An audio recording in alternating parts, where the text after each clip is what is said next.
Un jour, dans une petite ville, un professeur de philosophie locale, connu pour ses méthodes d'enseignement uniques, a fait une visite spéciale dans une école primaire. Le jour de sa visite, il est arrivé dans une salle de classe, avec un regard intrigant et un grand bocal en verre vide sous le bras. Cela a immédiatement capté l'attention des enfants. Avec un air de mystère ludique, il était évident que ce ne serait pas un jour d'école ordinaire. Il a placé le bocal sur la table, devant tout le monde. Puis, dessous la table, il a sorti une pile de grosses pierres, chacune de la taille d'un poing. Avec soin, il a commencé à placer ces pierres dans le bocal, une par une, jusqu'à ce qu'il ne puisse plus en mettre. Il s'est alors tourné vers la classe et a demandé « Est-ce que ce bocal est plein ?» Voyant qu'aucune autre pierre ne pouvait entrer, les élèves ont hoché la tête et répondu « Oui ». À leur grande surprise, le professeur a ensuite sorti un sac de cailloux. Il a commencé à les verser dans le bocal, le secouant légèrement. Les cailloux, beaucoup plus petits que les pierres, ont roulé dans les espaces ouverts entre les pierres. À nouveau, il a demandé à la classe « Est-ce que ce bocal est plein maintenant ?»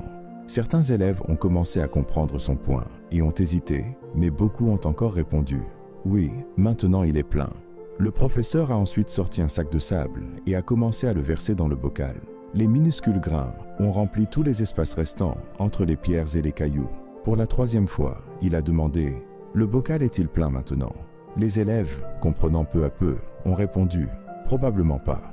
Enfin, le professeur a sorti une carafe d'eau et l'a versée dans le bocal, saturant le sable. Ce n'est qu'à ce moment qu'il a convenu que le bocal était effectivement plein. Il a regardé ses élèves et a expliqué « Je veux que vous compreniez que ce bocal symbolise votre vie. Les pierres représentent les choses importantes, votre famille, votre santé et vos amis. Des choses qui, si tout le reste était perdu et qu'il ne restait qu'elles, rempliraient encore votre vie. Les cailloux sont les autres choses qui comptent, votre travail, votre maison, votre voiture. Le sable représente les petites choses, les trivialités. » Il a poursuivi. « Si vous mettez le sable ou les cailloux dans le bocal en premier, il n'y a plus de place pour les pierres. Il en va de même pour la vie. Si vous consacrez tout votre temps et votre énergie aux petites choses, aux tâches quotidiennes et aux banalités, vous n'aurez jamais de place pour ce qui compte vraiment. Les pierres sont ces choses cruciales à votre essence et à votre bonheur. Elles représentent le temps de qualité passé avec vos proches, le soin de votre santé, mais aussi la poursuite de vos rêves et de vos passions. Si vous ne les priorisez pas, vous risquez de constater, à la fin, que vous avez laissé de côté les aspects les plus importants de votre vie. » Il a ensuite conclu puissamment. Assurez-vous de mettre d'abord les pierres. Elles sont votre fondation, vos piliers principaux. Elles sont votre famille, votre santé, vos rêves. Ne laissez pas les cailloux ou le sable, les tâches secondaires, la routine, les trivialités, prendre le dessus sur eux. À la fin de votre parcours, ce sont les pierres qui pèseront le plus dans votre bocal de vie, définissant sa valeur et son sens. Que votre vie soit guidée par ce qui enrichit votre esprit, ce qui nourrit votre âme et ce qui compte le plus. Le reste n'est que des cailloux et du sable.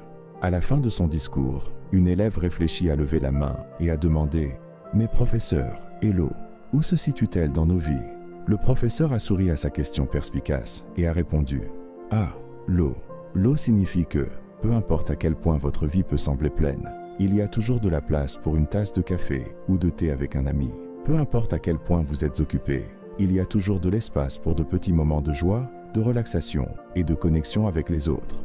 Dans nos vies, nous nous retrouvons souvent à jongler entre les priorités, à essayer de tout faire rentrer dans les heures limitées de la journée. Nous nous laissons tellement emporter par l'agitation, les petites tâches, que nous en oublions parfois ce qui compte vraiment. Ce bocal, notre vie, n'est pas infini. Il n'a qu'un espace limité. Si nous choisissons de le remplir d'abord avec du sable et des cailloux, le banal et le périphérique, nous ne laisserons plus de place pour les pierres, les choses qui ont une réelle valeur et un sens. Alors, je vous encourage à vous concentrer d'abord sur vos pierres, votre famille, votre santé, vos passions et vos rêves. Ce sont les aspects de votre vie qui, lorsque tout le reste est retiré, vous laisseront toujours comblés et satisfaits. Prenez soin de ces précieuses pierres en premier. Prenez du temps pour ceux que vous aimez et chérissez. Entretenez votre bien-être physique et mental. Poursuivez vos passions sans crainte. Et pendant que vous faites cela, n'oubliez jamais de laisser de la place pour l'apprentissage, la croissance et la bienveillance. Et l'eau, c'est l'imprévu, l'inattendu. C'est le café avec un ami, le rire spontané, les moments partagés de joie. Même lorsque la vie semble si pleine, il y a toujours de la place pour cela. Il y a toujours de l'espace pour se connecter, se détendre, simplement être. Les cailloux et le sable se placeront autour de l'essentiel. Ce sont les tâches et responsabilités nécessaires, Mais elles ne devraient pas consommer tout votre temps ou votre énergie. Elles ne devraient pas prendre la place réservée à vos pierres. À la fin, rappelez-vous, il ne s'agit pas d'avoir une vie bien remplie, mais de mener une vie épanouie, riche en expériences qui comptent vraiment pour vous. Il s'agit non seulement de compter les jours, mais de faire en sorte que les jours comptent. Il s'agit d'équilibrer les pierres, les cailloux, le sable et l'eau, de manière à enrichir votre vie et à vous apporter une véritable joie.